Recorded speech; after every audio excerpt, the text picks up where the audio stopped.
The wind that scoured the Wyoming plains was a merciless artist, sculpting dust into ghosts and whispering forgotten names through the skeletal frames of cottonwood trees. It was the same wind that wrapped around Silas Cole Forrester as he stood at the edge of his small plot of land, his hands calloused from a lifetime of pulling triggers, and now from tending a garden that seemed to resent his every effort. The year was 1888, and the world had long since ceased to be simple. For Cole, the past was a collection of jagged memories, a gallery of faces he had put down for a price. He had traded his guns for a shovel, his saddle for a rocking chair, all in a desperate attempt to outrun the man he used to be.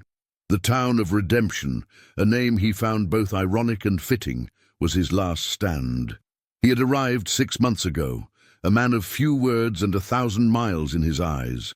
He bought a small one-room cabin on the outskirts, its roof sagging like a weary old man's shoulders. The locals, wary of strangers, kept their distance. Cole didn't mind. He preferred the quiet, the predictable rhythm of the sun, the unforgiving land that asked for nothing but hard work. He was a man defined by absence, the absence of his old life, the absence of companionship, the absence of the peace he so desperately craved. The morning of the discovery began like any other.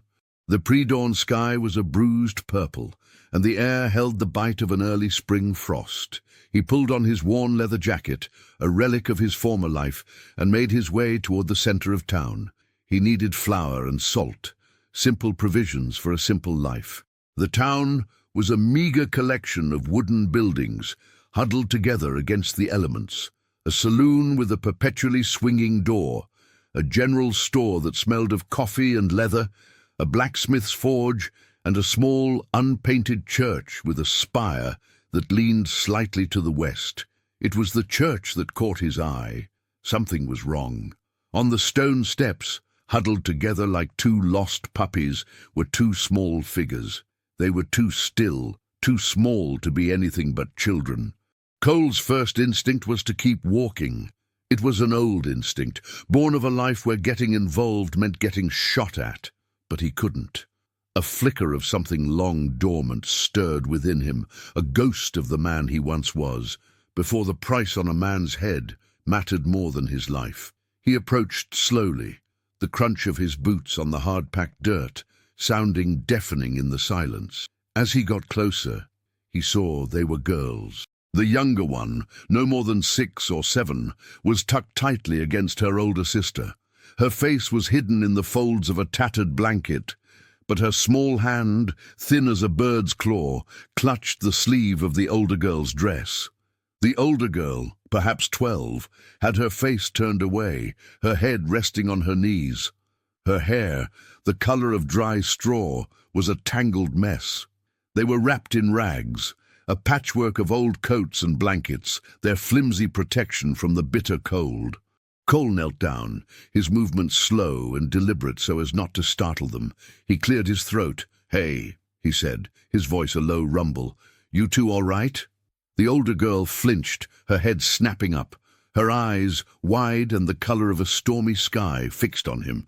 They were old eyes, filled with a depth of fear and a haunting knowledge that no child should possess. She didn't speak. She just stared, her grip tightening on her sister's sleeve. The younger one stirred, letting out a small whimper, but remained hidden. "My name's Cole," he said softly, holding his hands up to show he meant no harm. "You need a place to warm up? Maybe get some food?" Still, silence. The older girl's gaze shifted from his face to the silver glint of the pistol he carried, holstered at his hip, an old habit, one he couldn't seem to shake. He saw the recognition, the terror, in her eyes. It was the same look he had seen in the eyes of a dozen men he'd brought to justice or to their graves. He felt a familiar, cold weight in his chest. He was still that man, no matter how many gardens he planted. "I won't hurt you," he said, his voice even softer. He unbuckled the gun belt and slowly placed it on the ground, a few feet away from them. The simple act felt like an old scar tearing open. He was disarming himself not for a fight, but for a plea. "Please," he said, "let me help." The older girl's shoulders, tense as a drawn bow, relaxed just a fraction. She looked at the gun, then back at him. Her lips, chapped and dry, moved as if she were trying to form a word. A long moment passed, stretched taut by the cold and the unspoken weight of their shared humanity. Finally she spoke, her voice a thin, reedy whisper. "We don't have nothing." Cole nodded. "I know." He knew the look of those who had nothing, who had been stripped bare by the world. It was a mirror of his own soul. "But I got a cabin, a stove, a few beans. It's more than you got right now." He waited. The younger girl, hearing his voice, finally peeked out from her blanket. Her eyes, brown and wide with suspicion, met his. She was so small. The sight of her, so fragile, broke something inside him. The carefully constructed walls he had built around his heart to keep the world out, to keep the past in, crumbled. The man who had hunted men for a living was now brought to his knees by the silent, desperate plea of two starving children. The older sister, seeing the genuine, raw concern in his eyes, finally made a choice. She reached out a hand, not to him, but to her sister, pulling her closer. It was a gesture of protection, a silent testament to their bond. "Okay," she whispered, her voice barely audible. "We'll go." And so, the past he had tried so hard to bury walked out of the shadows and into his life. He helped them to their feet, their bodies light and trembling. The younger one's hand, when it found his, was cold as a stone. He wrapped his arm around her, and the older sister walked beside him, her small frame rigid with a distrust she hadn't yet abandoned. As they walked toward his cabin, leaving the church and the cold behind, Cole knew one thing with a chilling certainty. This wasn't just a rescue. It was a beginning, a tether to a life he didn't ask for, but was now bound to forever. The two sisters were a secret, a responsibility, a burden that would soon threaten to pull him back into the very world he had so desperately tried to escape. The cabin was a simple affair, a single room of rough-hewn logs with a stone fireplace that was the heart of the home. The air inside, though chilly, was a welcome relief from the biting wind. Cole led the girls to the hearth and quickly stirred the embers, adding kindling and a few larger logs. A plume of smoke curled up the chimney, and soon the snap and crackle of fire filled the room. The older girl, her name still unknown to him, stood rigidly, her arms wrapped around her small frame, a silent sentry against the unfamiliar. The younger one, however, seemed to melt in the warmth. She sank to the floor, leaning against the stone hearth, her eyes fixed on the dancing flames. Cole took a battered coffee pot from a hook on the wall and filled it with water from a bucket by the door. "I'll make some coffee," he said, more to himself than to them, "and some oatmeal." He moved with a practiced, efficient grace that spoke of a life spent in solitary self-reliance. He was used to the silence of his own company, but the presence of the two girls was a heavy, living thing in the small space. He felt their eyes on him, tracking his every move. He was no longer just a man in a cabin. He was a provider, a protector. The weight of it settled on his shoulders, an unfamiliar but not entirely unwelcome burden. While the coffee pot warmed, he turned to the girls. "My name's Cole," he said again, his voice gentle. "What are your names?" The older girl hesitated, her gaze flickering to the younger one. It was a silent conversation, a negotiation of trust. Finally she spoke. "I'm Ilara. This is Clara." Her voice was still thin, but it held a fragile strength. Clara, the younger, looked up at him, her brown eyes full of a childlike wonder, now that the initial fear had receded. She seemed to have an innate trust in the fire and the warmth, a stark contrast to her sister's deep-seated wariness. "Ilara and Clara," Cole repeated, the names feeling strange and new in his mouth. "All right. Ilara, you help me out. Clara, you just get warm by the fire." Ilara nodded, her small face a mask of solemn determination. She watched him pull a sack of oats from a shelf and a bag of dried apples. He soaked the apples in water, then put them in the pot with the oats. The aroma of cinnamon and sugar soon filled the air, and for a moment the cabin felt less like a lonely outpost and more like a home. They ate in silence, the only sounds the scrape of spoons on tin plates and the hiss of the fire. The girls devoured their portions, their hunger a raw, visible thing. Cole watched them, the knots in his stomach beginning to loosen. Ilara ate with a fierce, protective urgency, making sure Clara ate every last spoonful before she finished her own.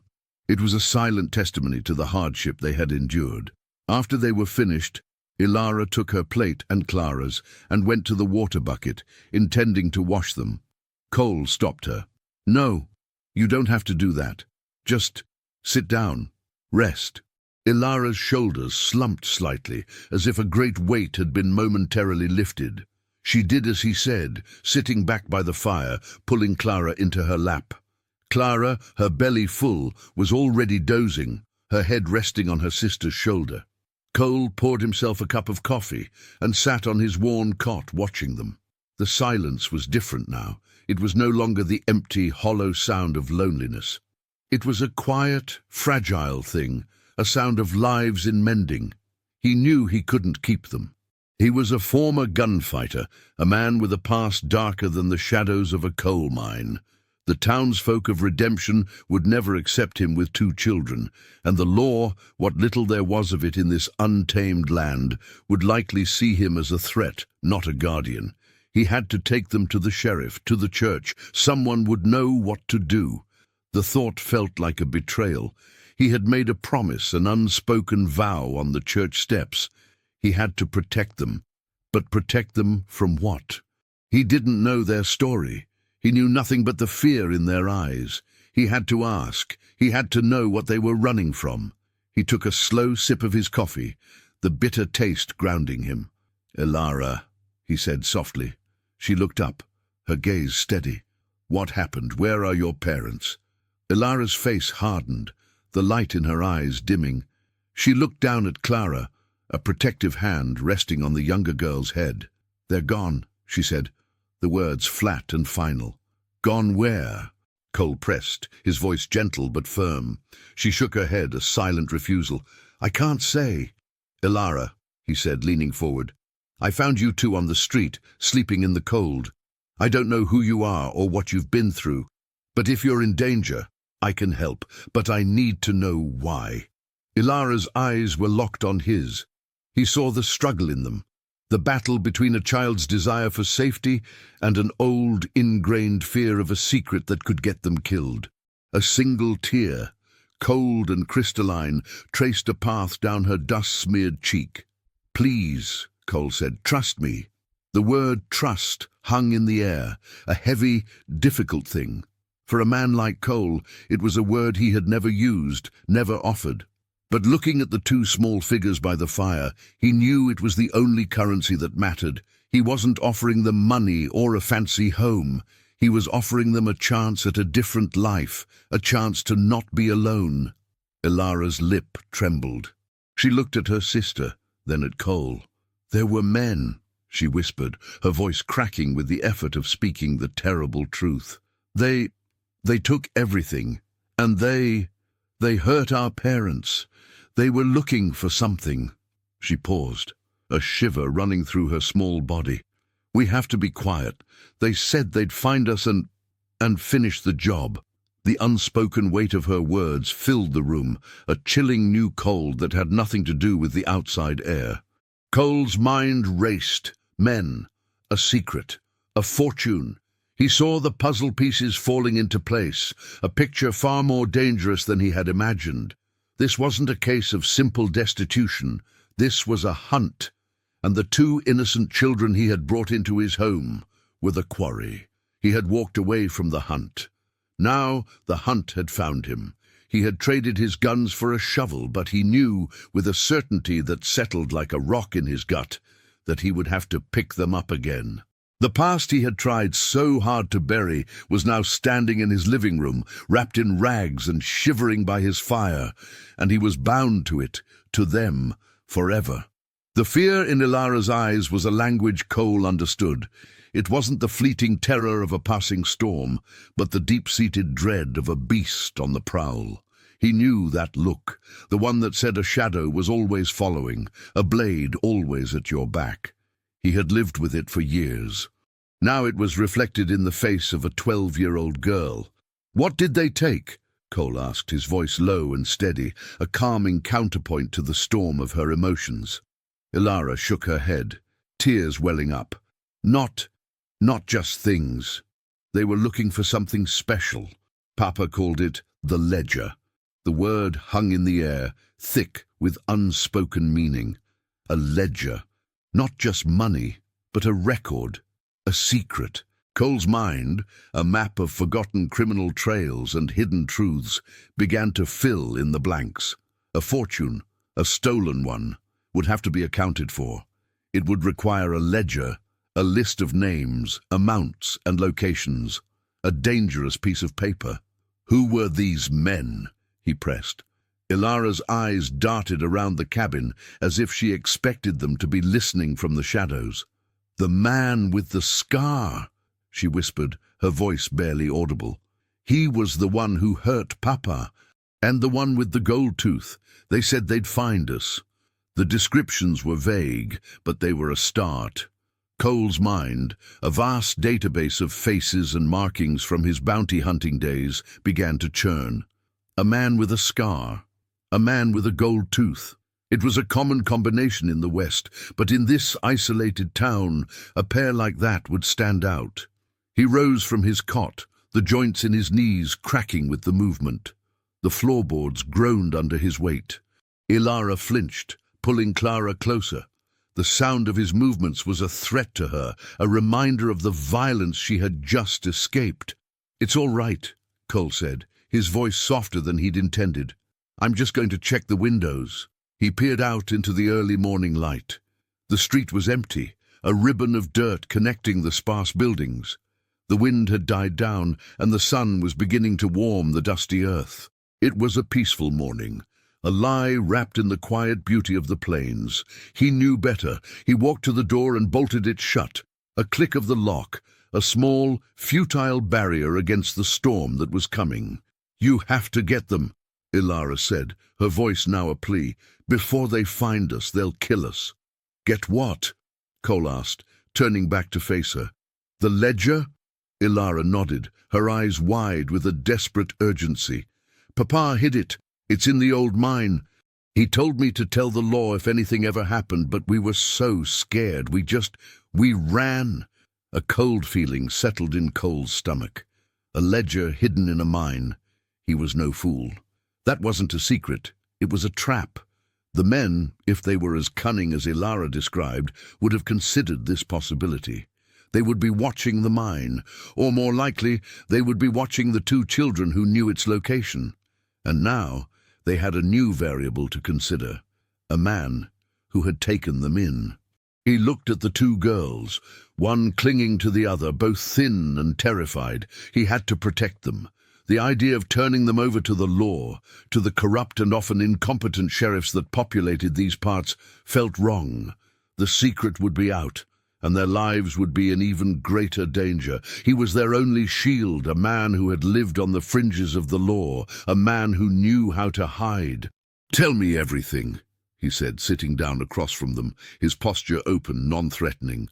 "Tell me about your family, your home, anything that can help me understand what's at stake here." Ilara, as if a dam had burst, began to speak. She told him about her father, a quiet man who had worked on the railroad, and her mother, a seamstress. They had lived a simple life, a life built on honest work. But their life had been turned upside down a few months ago when her father had found something, a satchel filled with documents and ledgers hidden in a discarded rail car. He had tried to do the right thing, to take them to the authorities, but before he could, the men came. "They said Papa was a thief," Ilara said, her voice trembling. "They said he was holding on to something that belonged to them. Papa said he wasn't. He said he was going to turn it over." It was a classic tale of a man getting caught in a crossfire. A group of outlaws, perhaps a gang of railroad thieves, had a falling out. The ledger was the key to their operation, the thing that could unravel everything. And now The two girls were the last remaining link to that secret. Cole listened, his mind piecing together the details. The brutal efficiency of the crime, the casual cruelty of the men. It sounded like the work of seasoned professionals, not a random act of violence. This was a hunt for something valuable, something that could ruin lives and reputations. He knew he couldn't stay in redemption. The town, with its handful of people and its predictable routines, was too small to hide a secret of this magnitude. The men would eventually show up asking questions, using fear and intimidation to get what they wanted. He had to get the girls out. "We have to go," he said, his voice firm, a decision made. "We can't stay here. It's not safe." Ilara's eyes, wide with a flicker of hope, met his. "Where will we go?" Cole looked at the little girl, her innocent face full of a profound trust. He had no plan, no destination. He was a man who had built a life on the idea of not being on the move, of settling down. Now he was going to have to do the one thing he had sworn he would never do again: run. He knew the vast, unwritten laws of the territory. He knew the hidden trails, the lonely outposts where a man could disappear. He was going to use every ounce of his old life, the one he despised, to protect the new one that had just been handed to him. He was a former hunter, now a protector. The roles had reversed, but the instinct remained the same. He would use every weapon in his arsenal, his knowledge of the land, his proficiency with a gun, his ability to read a man's intentions, to keep these two girls safe. He looked at Clara, who was now fast asleep on her sister's shoulder. She had no idea of the storm that was brewing. Ilara, however, knew, and in her small, defiant gaze, he saw a reflection of his own resolve. He was no longer just Cole, the man trying to outrun his past. He was now Cole, the protector, bound to a secret that could get them all killed. The past was no longer a shadow. It was a partner in this new, desperate journey.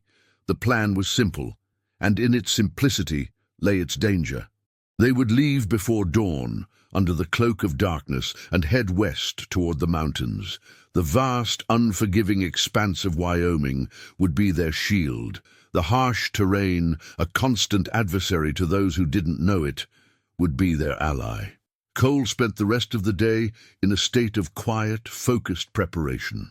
He mended a broken wagon wheel he had sitting in the yard, a chore he had put off for weeks. He sharpened the blade on his knife, checked the action on his pistol, and cleaned his rifle. He packed a few supplies: flour, beans, coffee, a box of bullets, and an old, well-worn map of the territory that he had carried for years. Ilara, with a solemn maturity far beyond her years, helped him. She packed the few blankets they had and a couple of tin plates. She didn't ask questions, she just worked, her small hands moving with a purpose born of necessity. Clara, oblivious to the urgency, spent the day drawing pictures in the dirt with a stick. She drew a lopsided house with a wisp of smoke coming from the chimney, and two stick figures holding hands. It was a portrait of the life they had, a fragile, temporary family forged in a single cold morning. Cole caught sight of the drawing, and a pang of something he couldn't name shot through him. He was not a family man. He had never been. His life had been a solitary path, a series of towns and dusty roads. But seeing the simple drawing, a representation of a home, of a family, a sense of protectiveness, of belonging, settled in his chest, a feeling as unfamiliar as it was profound. He was in the middle of securing the canvas cover on the wagon when he heard it. The sound of a horse's hooves, slow and deliberate, coming from the main street. He froze, his hand on the rope. He told Ilara to stay inside, to make sure Clara stayed quiet. He grabbed his rifle and leaned it against the wagon, pretending to be busy with the wheel. His eyes, however, were fixed on the road. A lone rider appeared, a tall, lean man with a face like a hawk. He wore a long duster coat despite the warming day, and a wide-brimmed hat that cast his face in shadow. Cole's gut tightened. He had seen this type before. A man who was a professional at his craft, a tracker, a man who lived and breathed violence. He wasn't law enforcement, he was a hunter. The man rode past Cole's cabin without a glance, but Cole knew. He knew the way the man held himself, the way his gaze swept the area, a silent, predatory assessment. He rode into the heart of town, a dark stain against the sun-baked buildings. Cole's hands tightened on the rope. This was not a coincidence. They were here. He watched the man ride to the saloon, dismount, and disappear inside.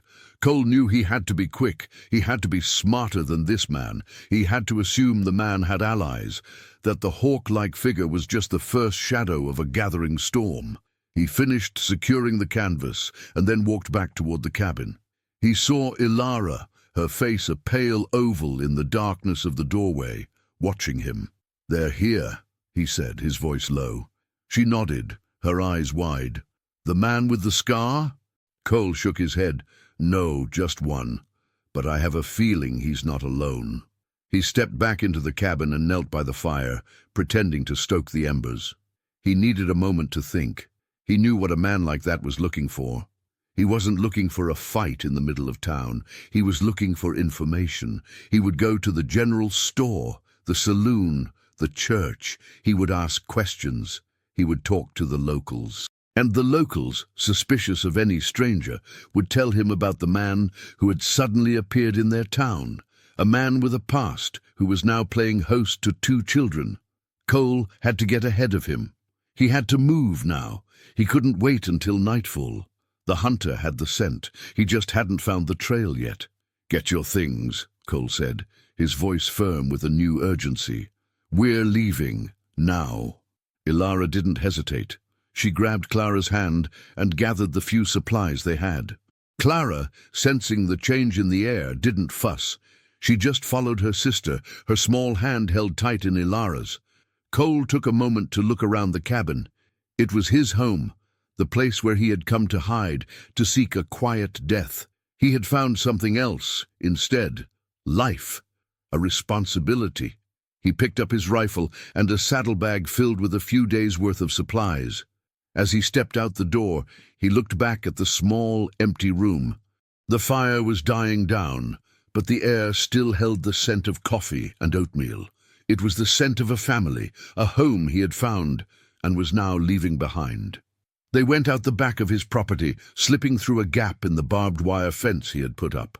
They were ghosts in the afternoon light, 2 small children and a tall, gaunt man, their figures swallowed by the vast, empty plains. He led them to a small, hidden cave he had discovered a few weeks ago, a place he had meant to use for a hunting trip, but which now served a different purpose. They would hide there until dusk, waiting for the cover of darkness to make their escape. As he watched the sun dip below the horizon, painting the sky in a blaze of orange and purple, Cole couldn't shake the feeling that they were already too late. He had underestimated the men they were running from. The hawk-faced man in the duster coat was a professional, a predator. He was on their trail, and in the silent, empty landscape, Cole knew that the only thing that mattered was not how fast they ran, but how well they hid. He had promised to protect them. The weight of that promise felt heavier than any bounty he had ever collected. The past had found him. The hunter had become the hunted, and he was bound to 2 innocent lives and to a secret that could get them all killed. The hawk-faced man, whose name was Elias Thorne, had a way of reading a town like a book. Every loose plank, every wary glance, every hushed conversation was a word, a sentence, a chapter in the story of a place. He had a 6th sense for secrets, an instinct honed by years of hunting down men who didn't want to be found. And this small town, Redemption, reeked of a secret. He had ridden in, his gaze sweeping over the dusty main street. He saw the usual cast of characters, the grizzled old prospector, the saloon owner with a face as weathered as a leather saddle, the woman in a calico dress pushing a cart. But he also saw a palpable sense of unease. He saw it in the way the general store owner, a stout man with a perpetual scowl, looked at him a moment too long. He saw it in the way a ranch hand, leaning against a post, subtly shifted his weight, his hand moving closer to his gun. They were hiding something. Thorne's first stop was the saloon. He ordered a shot of whiskey and leaned against the bar, his eyes scanning the room. He didn't make conversation. He listened. He heard whispers about a new arrival, a man who had bought the old cabin on the outskirts, a man who kept to himself. "Quiet as a grave," one man said, spitting a wad of tobacco on the floor. "Don't talk to no one. Just keeps to himself." Thorne smiled, a thin, humorless curve of his lips. Quiet men were often hiding something. He finished his drink and left a few coins on the bar, his movements as fluid and silent as a snake. His next stop was the general store. The owner, a man named Bartholomew Finch, looked at him with open suspicion. Thorne didn't waste words. "You seen two girls? Small. One's got long blonde hair. The other's a little one, maybe 5 or 6. Finch's eyes narrowed. "Don't know what you're talking about." Thorne leaned forward, his voice a low, dangerous rumble. "Don't lie to me. I know you saw 'em, and I know they're tied to something valuable. I don't want to fight, I just want the girls, and maybe what they're carrying." Finch's face was a mask of fear. He looked away, his eyes darting to the corner where a stack of flour sacks were piled high. The man was a coward, and Thorne knew that cowards could be exploited. "Look," Thorne said, his voice dropping to a persuasive, almost charming tone. "They're a problem, a complication. If I find 'em, I take 'em. If you tell me where they are, I leave. We all go our separate ways. No one gets hurt. You keep your life, and maybe you get a little something for your troubles." Finch's gaze flickered to Thorne's hand, where a leather pouch, heavy with the glint of coins, was held open. The man's greed, a predictable human weakness, was a beacon. "They was with that new fella," Finch whispered, his voice shaky. "The one they call Cole. He found 'em this morning on the church steps. Took 'em to his cabin." Thorne's smile widened. He had a name, a lead.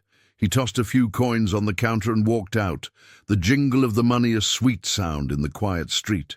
He mounted his horse and rode toward the outskirts of town, his gaze fixed on the small, isolated cabin. He saw the wagon, the canvas cover, the signs of a hurried departure. He dismounted, his boots silent on the dusty ground. He walked to the cabin door and tried the handle.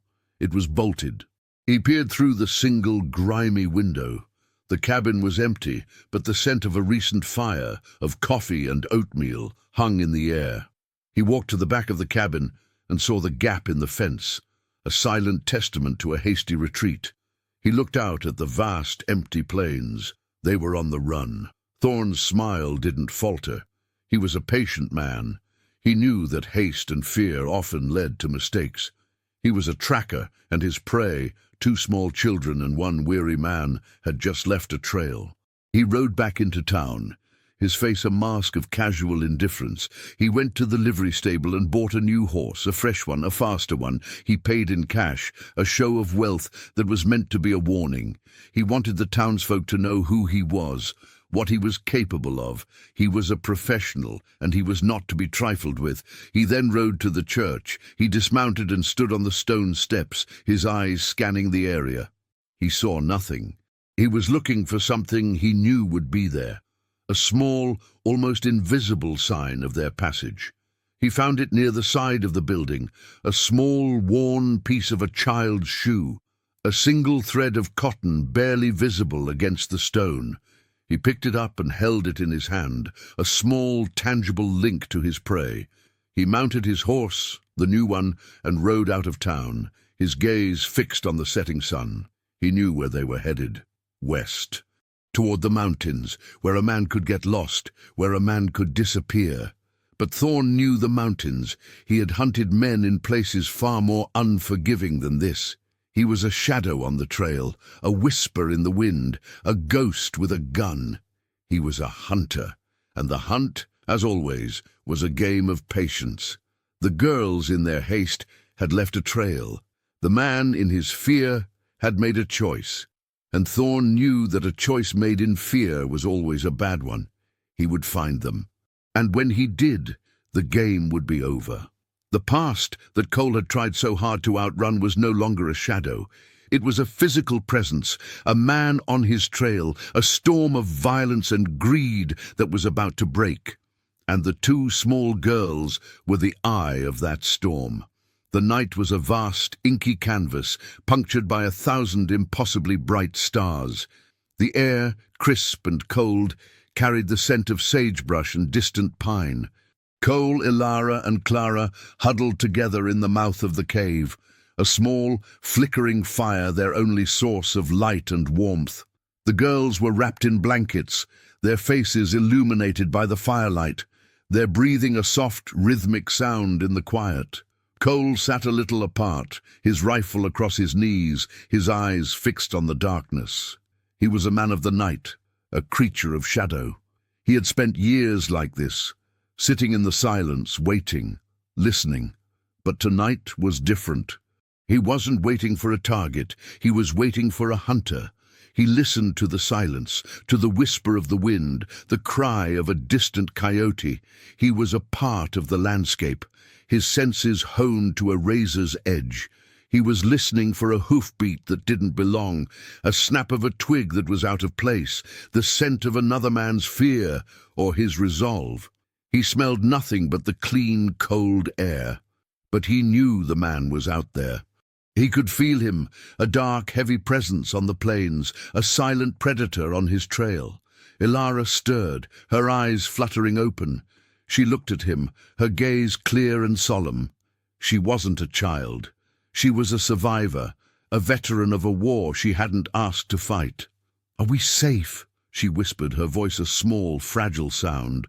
Cole looked at her. He couldn't lie. "Not yet," he said honestly, "but we will be." He didn't know if it was a promise or a prayer. She nodded, her hand finding Clara's, her small fingers intertwining with her sister's. It was a silent gesture of strength, a testament to the bond between them. Cole watched them, a profound sense of awe and responsibility settling in his heart. "You're a good sister," he said, his voice low. Ilara's lips curved into a small, sad smile. "I promised Papa I'd always take care of her." The word promised resonated with Cole. It was a sacred word, a solemn vow. He had made a promise to himself, a promise to outrun his past. He had failed, but in that failure he had found a new, more important promise, a promise to protect two innocent lives from the very world he had come from. He rose to his feet, his movements silent, a hunter's grace. He walked to the edge of the cave, peering out into the darkness. He felt a profound sense of isolation, of being alone in the face of a great looming danger. But he also felt a strange, new sensation. The weight on his shoulders was no longer a burden of his past, but a responsibility for their future. He was no longer running away from something. He was running toward something, a life of purpose, a life of family. A life where the value of a person was not measured in dollars and cents, but in the quiet, simple trust in a child's eyes. He returned to the fire and sat down, his gaze fixed on Ilara and Clara. He saw the innocence in Clara's face, a fragile hope that he had to protect. He saw the strength and the fear in Ilara's, a reflection of a burden that was too heavy for a child to bear. He knew he had to lighten that burden. He had to be their shield, their rock. He thought of the men who were hunting them, the man with the scar, the man with the gold tooth, the professional hunter. He had to assume they were all connected, a gang, a crew, a well-oiled machine of violence and greed. He had dealt with men like them before. He knew their language. He knew their methods. He also knew their weaknesses: overconfidence, greed, a casual cruelty that made them blind to their own vulnerabilities. He would use their weaknesses against them. He wouldn't run blindly. He would use the land, the darkness, the unpredictable nature of the wild. He would use his own past, his knowledge of the brutal, unwritten rules of the West, to outwit them. He reached out and gently nudged the fire, adding a few more twigs. The flames danced and crackled, their light a small, defiant beacon in the vast darkness. He was not a man of great wealth or power. He was not a hero. He was just a man with a gun and a promise. But in this moment, under the vast, silent sky, it felt like enough. He had no idea where they were going. He had no plan, no destination, but he had a purpose. He would get these girls to safety. He would protect them from the storm that was coming. And in doing so, he would finally, truly, find the redemption he had been searching for all along. The man who had once been a gun for hire was now a guardian, and the two small, sleeping figures by the fire were his greatest bounty. The first light of dawn was a pale, promising grey on the horizon. The air was colder now, a sign of the fading night. Cole had not slept. He had kept a silent vigil, his senses on high alert, his rifle at the ready. He had seen nothing, heard nothing, but the feeling of being hunted had not left him. It was a cold, sharp knife in his gut. He woke the girls gently. "It's time to go," he whispered. Ilara rose instantly, her eyes clear and alert. Clara, still groggy with sleep, rubbed her eyes and clung to her sister. They ate a small breakfast of dry jerky and a few sips of water from Cole's canteen. They were quiet, their movements efficient, a testament to their hardened resilience. They left the cave and walked for an hour, their footsteps silent on the hard-packed earth. Cole was a ghost in the morning light, his figure blending into the shadows of the rocks and the sparse brush. He led them through a narrow canyon, a place he had found on his map, a natural pathway that would be difficult for a horse to navigate.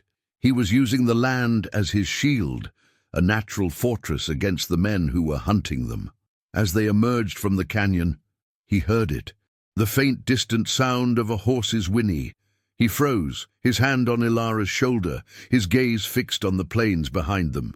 He couldn't see them, but he could feel them. They were close, too close. "Down," he whispered, pushing the girls to the ground, his body a silent, protective barrier over them. He pulled his rifle from his shoulder and held it at the ready, his eyes scanning the horizon. He saw two figures, small in the distance, riding a little too fast, a little too purposefully. They were not locals. They were the hunters. He had to make a decision, a quick, desperate one. He couldn't outrun them on foot. He had to get to his horse and wagon, which he had left a few miles away, hidden in a thicket of brush. But to get there, they would have to cross an open field, a stretch of land that offered no cover, no protection. "We have to run," he said, his voice low and urgent. "To the thicket. Don't look back. Don't stop." He pulled the girls to their feet, and they ran. Ilara, with a maturity that broke his heart, held Clara's hand and ran beside him, her small legs pumping, her breath a ragged gasp in the cold air. Cole, with his long, powerful strides, kept pace with them, his eyes darting from side to side, his mind a whirlwind of tactical decisions. He heard the sound of the horses' hooves now, closer, louder. The men had seen them. They were no longer a distant threat. They were a reality. "Faster!" he urged, his voice a low growl. They ran across the open field, their shadows long and distorted in the morning light. He heard a shout, a harsh, guttural sound that was meant to be a threat, a warning. He didn't look back. He just ran, his body a shield for the two fragile lives he was now responsible for. A shot rang out, a sharp crack that echoed across the plains. A spray of dirt erupted a few feet from Cole's left boot. They were trying to scare him, to make him stop. He wouldn't. He ran harder, his legs burning, his lungs on fire. He was no longer a man running from his past. He was a man running toward a future he didn't know, a future that was being forged in the crucible of a desperate sprint. They reached the thicket, a dense copse of thorny brush and tangled branches. Cole pulled the girls inside, their bodies collapsing in a heap, their breath coming in short, ragged gasps. He drew his pistol and crouched low, his eyes fixed on the edge of the thicket. He could hear the horses now, closer, their hooves thundering on the hard ground. The riders appeared at the edge of the thicket, two men, one of them a tall, lean man with a face like a hawk, dismounted. It was Elias Thorne. The second man, with a thick beard and a perpetual scowl, was with him, the two hunters.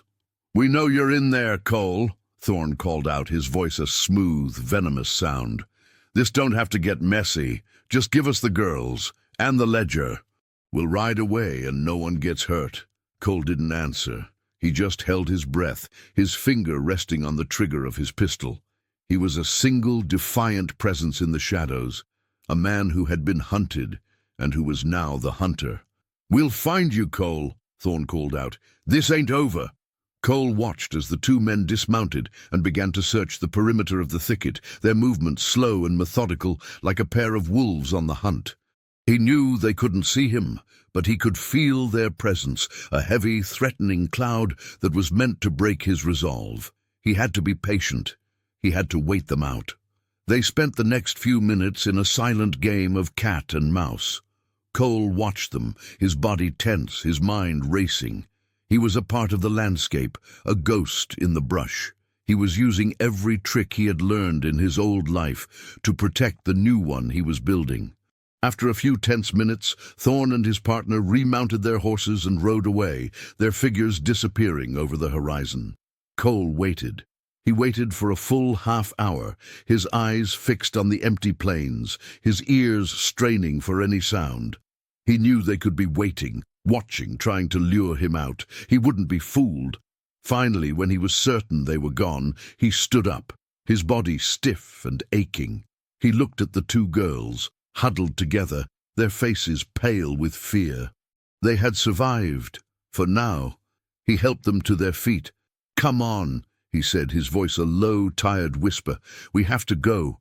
We have to keep moving." As they walked toward his hidden wagon, a feeling of grim resolve settled in Cole's gut. He knew that the chase had begun. The hunter was on his trail, and the game was no longer a matter of running. It was a matter of outsmarting, of outlasting, of using every ounce of his old life to protect the two new ones that had just been handed to him. He was no longer just a man. He was a guardian, and he would not fail. The journey west was a grueling, unforgiving ordeal. The days were a relentless cycle of walking, resting, and eating meager rations. The nights were a cold, silent watch. They were a ghost family on the run, a tall, stoic man and two small, resolute girls, their figures swallowed by the vast, empty plains. Cole was a master of the land. He knew the hidden watering holes, the small, sheltered canyons, the places where they could find a measure of safety from the relentless sun and the ever-present threat of the hunters. He taught the girls how to read the landscape, how to find food and water, how to move silently through the brush. He was a stern but gentle teacher, his lessons born of a hard-won knowledge of the wilderness. Ilara was a quick study. She had an innate sense of survival, a quiet strength that belied her age. She learned how to spot a hawk on the wing, a sure sign of a distant water source. She learned how to find the edible roots and berries that grew in the dry, dusty earth. She was a silent partner in their desperate journey, a small, fierce protector of her younger sister. Clara, the younger, was a different kind of student. She found solace in the simple things, the beauty of a sunset, the intricate patterns of a spider's web, the gentle caress of a warm breeze. She was a beacon of innocence in their dark, uncertain world. She would often draw in the dirt with a stick, her small, lopsided drawings of horses and birds a testament to a spirit that was unbroken. One evening, as they sat by a small, camouflaged fire, eating a dinner of roasted rabbit, Cole looked at the girls, their faces illuminated by the dancing flames. They were no longer the two shivering, terrified children he had found on the church steps. They were stronger, more resilient. He saw a glimmer of hope in Ilara's eyes, a flicker of joy in Clara's laughter, and a warmth, a feeling he hadn't felt in years, spread through his chest. "We're almost there," he said, his voice low and hopeful. "Just a few more days. and we'll be at the mountains. We can get lost there. They won't find us." He was lying. He knew that the mountains, with their treacherous trails and hidden valleys, were not an end, but a new beginning. He knew that the men, the hunters, would not give up. But he had to give them hope. He had to give them something to believe in, something to hold on to. Ilara looked at him, her gaze solemn. "What will we do then?" she asked. The question, so simple and so profound, hung in the air. Cole didn't have an answer. He had been so focused on the journey, on their survival, that he hadn't thought about the destination. He had no plan, no goal. He was a man who had lived his life on a day-to-day basis, his past a shadow, his future a blank slate. "I don't know," he said honestly, "but we'll figure it out together." The word together felt strange and new in his mouth. He was a solitary man, a ghost in the world. He had never been a part of a together. But looking at the two small, trusting faces, he knew it was the only way forward. He was no longer a single, solitary being. He was a part of a whole, a member of a new, makeshift family. He saw the weight of his past reflected in their future. The men were hunting for the ledger, a record of a stolen fortune. He had walked away from a life of greed and violence, but he was now caught in a web of it. He had a chance to do the right thing, to protect two innocent lives from the very world he had come from. He thought of the money, the fortune that was hidden in the ledger. He could use it. He could sell it. He could give the girls a life of comfort, a life they deserved. But he knew, with a chilling certainty, that it was a trap. The fortune was a poison, a thing that would attract more hunters, more violence, more greed. It was a thing of the past, a relic of the world he was trying to leave behind. He had to protect them from it, not just from the men who were hunting them. He looked at the two girls, their faces bathed in the warm light of the fire. He knew that their true fortune was not in the ledger, but in their innocence, in their unwavering love for each other. That was the real treasure. And it was a treasure he was willing to die for. He was a man who had lived his life by a code of solitude and violence. Now he was learning a new code, a code of selflessness and sacrifice. The price of his redemption, he realized, was not in running from his past, but in facing it, in using the very skills he had acquired in that dark world to protect the two innocent lives that had been thrust into his care. He was not a hero. He was a man with a past. But in the firelight, under the vast, silent sky, he was also something more. He was a guardian, and he was finally, truly, beginning to find his purpose. The jagged, snow-capped peaks of the mountains loomed on the horizon, a promise of a new, more difficult chapter in their journey. The plains, with their vast open spaces, had been a challenge, a relentless test of their endurance. But the mountains were a different kind of monster. They were a maze of rock and ice, a place where a single mistake could cost them their lives. Cole knew these mountains. He had hunted in them, traveled through them. He knew the hidden trails, the small, isolated valleys, the places where a man could disappear. But he also knew the dangers, the sudden blizzards, the treacherous rockfalls, the wild animals that roamed the high peaks. He led the girls toward a narrow pass, a place known to the locals as the Devil's Pass. It was a dangerous, winding trail that was rarely used, but it was also a place where a man on foot could outmaneuver a man on horseback. It was their best hope for escape. As they began their ascent, the wind, a biting, cold thing, began to howl through the pass. The air grew thin, and the girl's breath came in ragged gasps. Cole kept a slow, steady pace, his hand on Ilara's back, a silent reassurance. Clara, bundled in a wool blanket, clung to her sister, her small face pale with cold and fear. They were in the heart of the mountains now, a world of rock and snow, a world that was both beautiful and unforgiving. Cole's mind was a map of the landscape, a detailed blueprint of every turn, every crevice, every hidden danger. He was using his past, his dark knowledge of the wilderness, to protect them. He heard it then.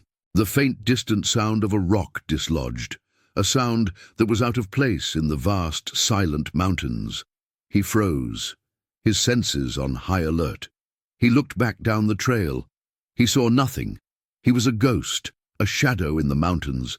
But he knew they were there. The hunters. They had found the pass. They were on their trail. "Keep moving," he whispered, his voice low and urgent. "Faster." He pushed them harder now, the fear a cold, sharp spur in his side. He could hear them now, the sound of their boots on the loose scree, the sound of their labored breathing. They were gaining on them. He led them to a small, hidden cave, a place that was just a crack in the rock face. He pushed the girls inside. "Stay here," he said, his voice firm. "Don't come out, no matter what you hear, no matter what you see." He drew his pistol and stood in the mouth of the cave, his body a silent, defiant barrier. He was a man who had lived his life alone. But he was no longer alone. He was a part of a whole, a protector, a guardian. He was ready to fight. He waited. He heard the sound of their boots now, closer, more distinct. They were at the mouth of the pass. He saw them then, 3 men, Elias Thorne, the man with the hawk-like face, and 2 others, one with a thick beard, the other with a scar on his cheek. The men from Ilara's story, the hunters, the killers. "We know you're in there, Cole," Thorne called out, his voice echoing through the pass. "This ain't your fight. Just give us the girls and the ledger. We'll ride away. This can all be over." Cole didn't answer. He just held his ground, his gaze fixed on the men. He had faced down dozens of men like them. He had killed men like them. But this was different. This wasn't about a bounty. This was about a promise to 2 small, innocent girls. "We'll find you, Cole," Thorne said, a venomous smile on his lips. "And when we do, it won't be pretty." The 3 men began to ascend the pass, their movements slow and methodical. They were a force of nature, a storm of violence and greed. Cole was a lone warrior, a man with a gun and a promise. He was outgunned, outnumbered, but he had something they didn't have. He had a reason to fight, a reason to live. He raised his pistol, his aim steady, his heart pounding in his chest. He was a man of the past, a gunfighter, a killer. But in this moment, in this cold, desolate pass, he was also something more. He was a guardian, and he would not fail. The first chapter of their journey was over. The fight, the real fight, was just beginning. And in the silent, cold mountains, under the vast, silent sky, he was ready to face the storm. The Devil's Pass was a natural fortress, a winding, treacherous climb that twisted through a landscape of jagged rock and silent snow. Cole was a part of it now, a ghost in the shadows, his senses alive to every sound, every movement. He watched the 3 men below him, their figures small and insignificant against the vast looming mountains. They were a trio of seasoned hunters, but they were in his territory now. This was his land, a place he had learned to navigate with the quiet grace of a predator. Thorne was at the lead, his hawk-like face a mask of cold resolve. He was a man who was used to getting what he wanted, a man who believed in the inevitability of his own success. He was a dangerous adversary, but Cole had something he didn't have, a purpose. Thorne was hunting for greed. Cole was fighting for a promise. He waited, his heart a silent, steady drum in his chest. He knew they were expecting him to make a move, to run, to reveal his position. He wouldn't. He would use the mountains as his weapon, the wind as his ally. He would wait for the right moment to strike. He was a part of the landscape, a silent sentinel in a world of rock and ice. The men began their ascent, their movements slow and deliberate. They were looking for a trail, a sign of their passage. They were looking for a fight. Cole was a patient man. He had learned the art of patience in 100 silent nights, waiting for a man to fall asleep, to make a mistake. He would use that patience now. He watched as Thorne, his gaze sweeping the pass, began to grow frustrated. The cold, the silence, the lack of a clear trail were a challenge to his sense of control. He was a man of action, a man who believed in the direct, brutal application of force. He was not a man who was used to being outsmarted. Cole had a plan, a desperate, dangerous plan. He was not going to run.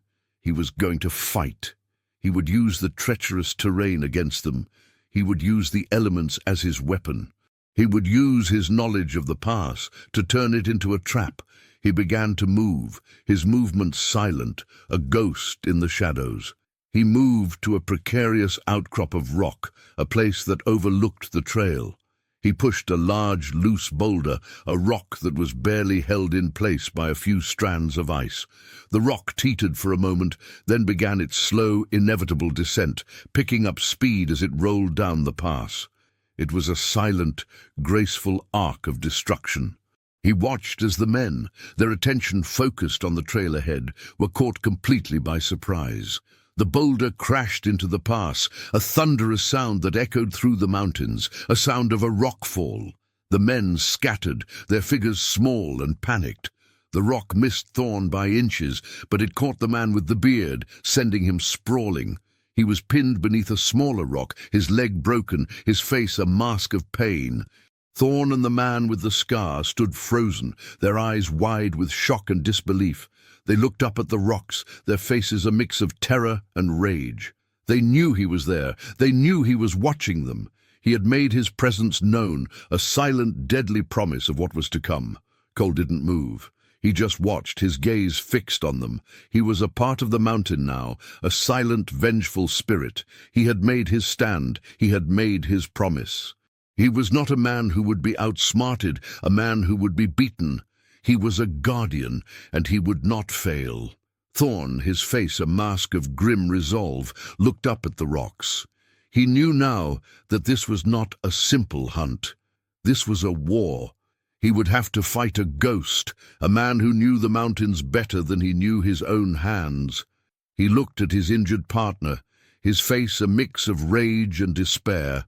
He knew he was in a fight for his life. And in the silent, cold mountains, under the vast, silent sky, he was ready to face the storm.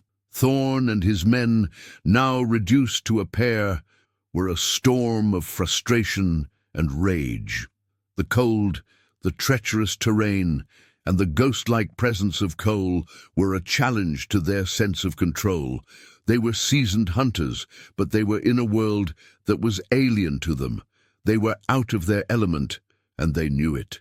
They found a small, sheltered cave, a place where they could rest and tend to their injured partner. Thorn, his face a mask of grim resolve, looked at the man with the scar. "He's toying with us," he said, his voice a low, venomous rumble. "He wants us to know he's here. He wants us to be afraid." The man with the scar, whose name was Randall, a lean, wiry man with a face like a hawk, nodded. "He's good. Too good. We've been a fool to think we could just ride in here and take the girls." "He's a ghost," Thorn said, his voice a low growl. "He knows these mountains like the back of his hand. He's using them against us." Thorn was a man who had lived his life by a code of ruthless efficiency. He was a man who believed in the direct, brutal application of force. He was not a man who was used to being outsmarted. He had a reputation, a fearsome one in the criminal world. He was a man who always got his man. And now he was facing a ghost, a man who was using his own past, his own knowledge of the world, to outwit him. Meanwhile, back at the hidden cave, Cole tended to the girls, his movements gentle, his voice a low, calming whisper. They were cold, and they were scared, but they were also resilient. They had survived a world that had tried to break them. They were fighters. He knew that the men would not give up. They were men of violence and greed. They would not rest until they had what they wanted. He had to be smarter than them. He had to be one step ahead of them. He had a plan, a desperate, dangerous plan. He would use the mountain as his ally, the treacherous terrain as his weapon. He would lead them on a wild goose chase, a perilous journey that would test their endurance and their resolve. He would use his knowledge of the high peaks, the hidden valleys, the treacherous trails, to wear them down. He would use the mountain to break them. He would not be a ghost anymore. He would be a man who was fighting for a family, for a promise. He would be a man who was willing to die for the two small, innocent lives that had been thrust into his care. He looked at the girls, their faces illuminated by the flickering firelight. He saw the innocence in Clara's eyes, a fragile hope that he had to protect. He saw the strength and the fear in Ilara's, a reflection of the burden she had been forced to bear. He knew he had to lighten that burden. He had to be their shield, their rock. He was a man who had lived his life by a code of solitude and violence. Now he was learning a new code, a code of selflessness and sacrifice. He had no name, no past, no future. He was just a man with a gun and a promise. But in this moment, in this cold, desolate pass, he was also something more. He was a guardian, and he would not fail. The storm was coming, and he was ready to face it. The chase had stretched for 3 grueling days, a relentless game of cat and mouse in the heart of the mountains. Thorn and Randall, their faces gaunt with exhaustion, were on their last legs. Cole had led them on a brutal, winding path, a journey that had tested their endurance and their resolve. He had used every trick he knew, every hidden trail, every treacherous shortcut, to outwit them. They were in a high, desolate valley now, a place of rock and ice.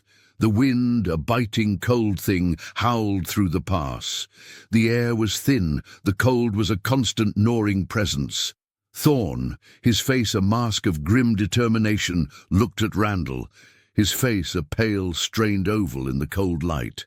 "He's here," Thorn said, his voice a low, raspy sound. "He's waiting for us." He was right. Cole was there, a silent, watchful presence in the shadows of a rocky outcrop. He had chosen this place for a reason. It was a place of no escape, a place where he could make his final stand. He was tired and he was hungry, but he was also resolute. He would not run anymore. He would not hide. He would fight. He looked at the girls, who were huddled in a small, sheltered cave, their faces pale with fear. They had a few days' worth of food and water, enough to survive for a short time. He had a plan.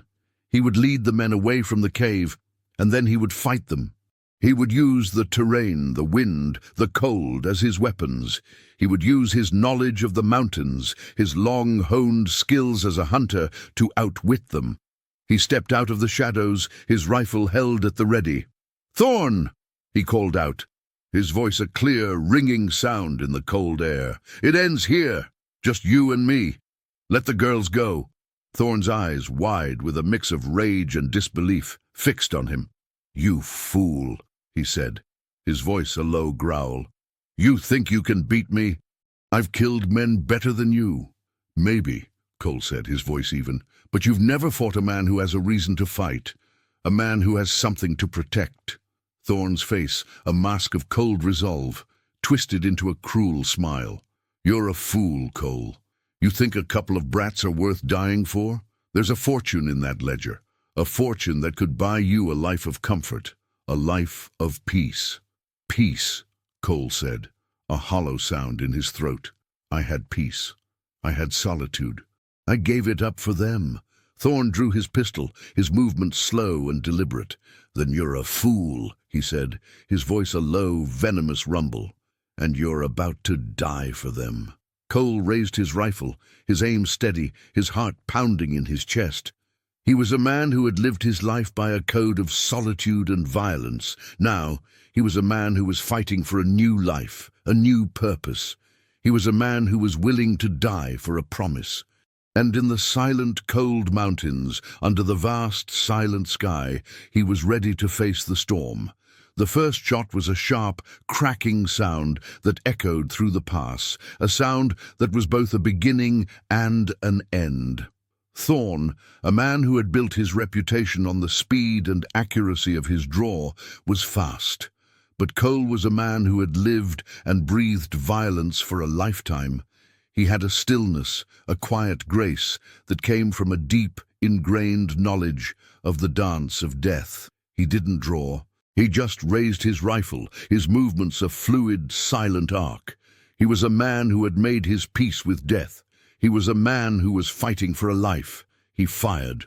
The shot was a clean, precise sound. It caught Thorn in the shoulder, sending him spinning, his pistol clattering to the ground. He was a predator, a hunter, and now he was the prey. Randall, the man with the scar, was a different kind of animal. He was a snake, a man who lived in the shadows. He drew his pistol and fired, his aim wild with a mix of fear and rage. The shot missed Cole by a foot, the bullet ricocheting off a rock with a loud, ringing sound.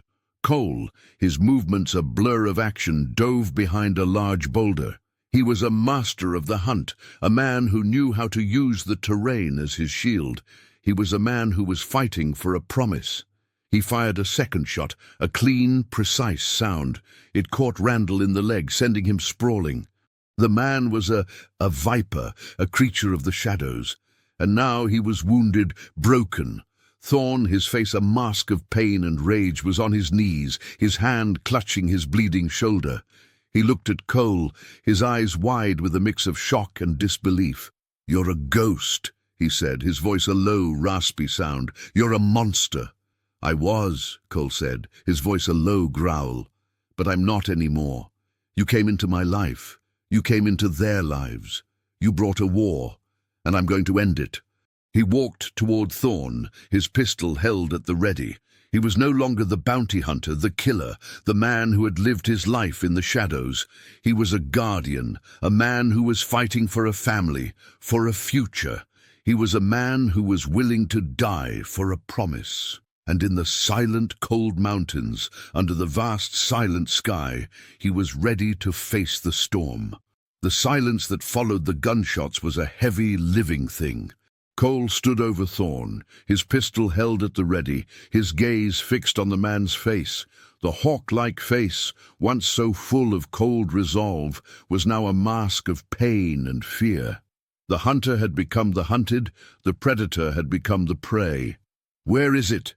Cole asked, his voice a low, dangerous rumble. "The ledger, where is it?" Thorn, his face a mask of pain, shook his head. "I don't know," he said, his voice a desperate, pleading sound. "I swear, I don't know. The girls, they have it, or they know where it is." Cole's eyes narrowed. He looked at the man, a man who had terrorized 2 innocent children, a man who had brought a storm of violence into their lives. He knew he had to finish it. He had to end the hunt, the chase, the fear. He lowered his pistol. He wasn't a killer anymore. He was a guardian. He was a man who was fighting for a family, for a future. He would not stoop to the level of the men he was fighting. He would not become the monster he had once been. He would do the right thing. He would let the law handle it. He looked at the girls, who were now standing at the mouth of the cave, their faces pale with a mix of fear and relief. They had survived. They had won. They had a new life, a new beginning. He had kept his promise. He had protected them. He walked toward them, his movements slow and deliberate. He knelt down, his hand reaching out to Ilara, his fingers intertwining with her small, cold hand. "It's over," he said, his voice a low, reassuring sound. "They won't hurt you anymore." Ilara's eyes, wide with a mix of fear and relief, were fixed on his. A single tear, cold and crystalline, traced a path down her dust-smeared cheek. "Thank you," she whispered, her voice a small, fragile sound. He looked at Clara, who was now clinging to her sister, her small face buried in Ilara's shoulder. She was a child, a fragile, innocent life that he had to protect. He had to give her a life of peace, a life of happiness. He was a man who had lived his life by a code of solitude and violence. Now he was a man who was fighting for a new life, a new purpose. He was a man who was willing to die for a promise. And in the silent, cold mountains, under the vast, silent sky, he was ready to face the storm. The journey back to redemption was a slow, deliberate one. Cole had used his skills as a tracker to lead them down the mountain, a long and winding path that avoided the main trails. He was a man who had lived his life in the shadows, And now he was emerging into the light. He had captured Thorne and Randall, and with the help of the local sheriff, a man who was surprisingly honest and fair, he had secured their imprisonment. The news of the capture spread like wildfire through the town. The townsfolk, once so wary and suspicious of Cole, now looked at him with a mix of awe and respect. He was no longer just the quiet, solitary stranger. He was a hero, a man who had risked his life to protect two innocent children. The fortune, the ledger, was a different story. Ilara, with a quiet solemnity, had led the sheriff to the old mine where her father had hidden the ledger. It was a record of a stolen fortune, a list of names and amounts. The sheriff, an honest and upright man, had taken the ledger and secured it, promising to see that justice was served. But the real treasure, Cole knew, was not in the ledger. It was in the small, lopsided drawings Clara made in the dirt. It was in the quiet, solemn trust in Ilara's eyes. It was in the small, fragile family they had become. The townsfolk, in a gesture of gratitude, had helped him rebuild his cabin, adding a second room, a small, warm space for the girls. The cabin, once so cold and empty, was now a home. It was filled with the scent of freshly baked bread, the sound of laughter, the warmth of a family.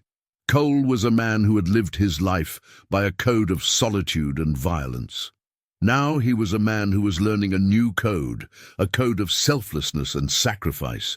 He was learning to be a father, a guardian, a man who was no longer running from his past, but was embracing a new, uncertain future.